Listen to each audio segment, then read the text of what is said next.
લગભગ 400થી વધુ વર્ષથી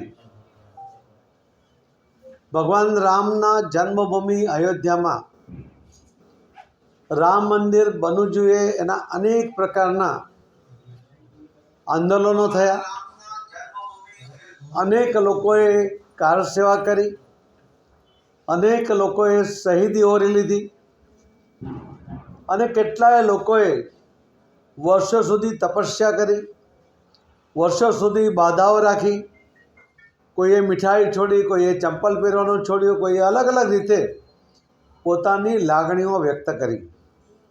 આજે આદરણીય પ્રધાનમંત્રી શ્રી નરેન્દ્ર મોદી સાહેબે આખા દેશની ને આખા દુનિયામાં રહેતા હિન્દુઓની આ લાગણીઓને, એમની અપેક્ષાઓને પૂર્ણ કરી છે.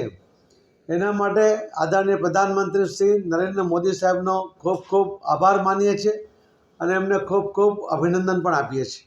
તેઓ કોઈ પોલીસના દંડા ખાધા હતા, જેલમાં પણ ગયા હતા.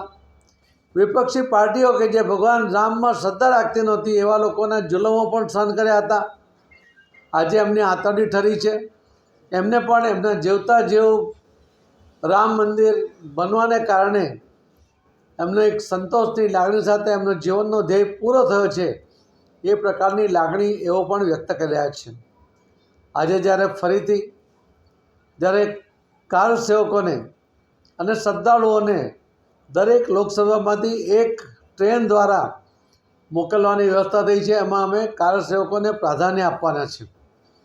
જેમને જવું છે, કાર સેવકોની કદાચ ઉંમર હશે, અવ્યવસ્થા હશે, તો એમની સાથે પણ વધુ એક એમના કુટુંબીજન અથવા તો ઈચ્છે તેને સાથે લઈ જવાની વ્યવસ્થા પણ અમે ગોઠવી રહ્યા છીએ.